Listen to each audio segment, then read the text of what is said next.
wax naa ne ku artuwul da nga àtte ñoom seen bopp nee nañ daañu dem nag laxasaayu def ndiiraan dem fa nga xam ne fa la ndox mi jugee ñu fas ko yéenee baare ñooñu itam nee nañ ñu ngi leen di xaar ngir ñoom bu ñëwee jàmmaarloo mën a am autorité yi luñ fiy jëriñ.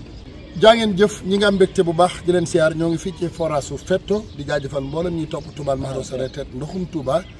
tey jii yaakaar naa bu ngeen ñëwee ngeen xoolee sama ginnaaw ngeen gis forage Fetto bi moom ñaare bu layee rek ñu fay ko dem responsabilité fay ab forage nag dafa mel ni autorité yi nga xam ne ñoom la ñu dénk forage yi xamuñu ko muy OFOR ak Maawu Rahmati waaye tey nag damay wax cadre bi nag moo ëmb kuréel yi nga xam ne ñooy dox ci ndox mi yëpp ndax forage bii bi ñu jubee màggal gi ku ne xam na ne fay na fi ndax lan ndax ndoxum taw mi pourtant ngir ñu defar ko ba tooj ko foo xam ne lu mu taw ndox mi du fa àgg loolu du dara du laajul sax budget dara te bu ñu waxoon sax waa koñ ñu defal ko seen bopp waaye nag dañoo yàgg a wax ndoxum Touba amul ay taxaw waxoon naa ko taw bu njëkk ba dafa taw samedi forage bi fay dimanche lundi mardi mercredi dañuy soog a jubli ci forage bi ñu mën ko taalaat yaakaar naa boobu lañ ko taal su ma jiwu mercredi kon dem na juróomi fan taw bi yaakaar naa xam ngeen keroog àllarba la waaye alxames ajjuma samedi dimanche tey forage bi mi ngi fay yaa ngi gis duggee ci biir dëkk bi li nit ñi wax dañoo wale mënuñoo dem fenn ndox mi toll seen digg seen kër yi seen matériel yëpp yàqu waaye amuñu ndox muñ naan teg ci nga xam ni dañuy dem rooti dem marché ku mën a fexe ba génnoo sa kër it da faaw nga dem rooti booy dem marché faaw nga xuus kon au moins teggi benn coono bi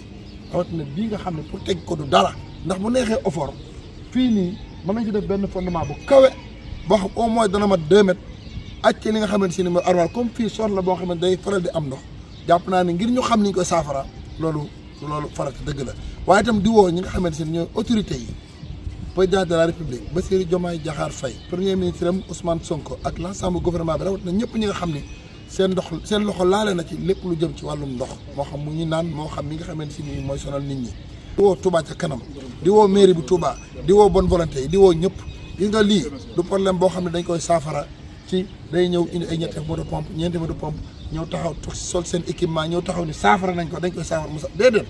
quartier bi ñu duggee ci biir li askan wi wax mooy ndox mi taw fii su fekkoon ne moo kon duñ am lu ñu duñ am benn jafe-jafe yaakaar naa dégg ngeen ko ci image yi ñoom ñu wax ni ndox mi faneen lay jóge di ñëw te nag wax naa ne ku artuwul da nga àtte ñoom seen bopp nee nañ daañu dem nag laxasaayu def ndiiraan dem fa nga xam ne fa la ndox mi jugee ñu fas ko yéenee baare ñooñu itam nee nañ ñu ngi leen di xaar ngir ñoom bu ñëwee jàmmaarloo mën a am autorité yi luñ fiy jëriñ ndax dañuy bàyyi bañ ne rënkum ñoom ñu soog a àtte police di ci amu yoon hôpital di ci amu yoon déedéet li war a am lii responsabilité dañuy wax ne gouverner c'est prévenir waajal li nga xamante si nii moo nekk suñu kanam naka la ñuy def ba lii du am jàmmaarloo bi du am waaye naka la ñuy def ba ndox mii man fee jóge naka la ñuy def ba forage bii toujours mu mën di tàkk di joxe am ndox ndax loolu la ñuy xaar ci moom ab forage fay ko 1 heure de temps soo ko defee xañ nga ay junni nit ndox loolu ñi ngi ko dénk ñooñu gën a xam kon responsabilité buy fay ab forage sous préfet war naa jëkkati kàddoom pour ñu fay ko waaye autorité dëkk bi yëpp war nañ ko ba ci chef de quartier war nañ ko yëgale dañuy fay forage bi parce que dañuy def nangam bu fekkee respecté nañ dëkk bi dañ ko war a delloo ak xam bi mu am kon nag nun en tant que reetet lépp luy jafe-jafe ci ndoxu Touba mënuñoo am bañ cee wax ndax dañu am ndigal ci di ko wax lépp luy yàqu-yàqu dañ ko wax lii nag ab yàqu-yàqu la amoon na amaat ndax bu ëllëgee du amaat nu ñuy def ba du amaat ñi ñu ko dénk nañ def seen wareef sëñ bi am na ñu mu dénk ndox mi Maawu Rahmati état am ñu ko dénk muy OFOR hydraulique nekk fi cadre bi nekk fi sous préfet nekk fi maire nekk fi ab sous préfet nag mooy bàyyi dëkk askan wi bu seen bët xonqee dañ ko war a gis gisuñu fi sous préfet gisuñu fi maire gisuñu fi benn autorité loolu du dëgg te du yoon te bu fekkee ne dañ leen a jox pour ñu taxaw war a taxaw askan wi ñoom war ñoo fexe ba def li nga xamante ne mooy seen wareef bu dul loolu autorité yi nga xam ne ñoo leen supérieur nañ ci jël ay matukaay mën a saafara amoo ndox moo naan say bagage yàqu say armoire matériel frigo yi lépp tëmb ci ndox mi dansé muy loo xam ne wóorut courant bi ne fi loolu lu méttee méttee kon mbokk yi jaa ngeen jëf ñi ngi am mbégte di leen siyaara bu baax a baax di wax ni fii yàlla buñ fi ñëwati di wax lu mel nii saa buñ fi naree ñëwati na fekk ñoom defar nañ ko ba du jar ñu koy wax jaa ngeen jëf wasalaamaaleykum wa rahmatullahi wa barakaatu.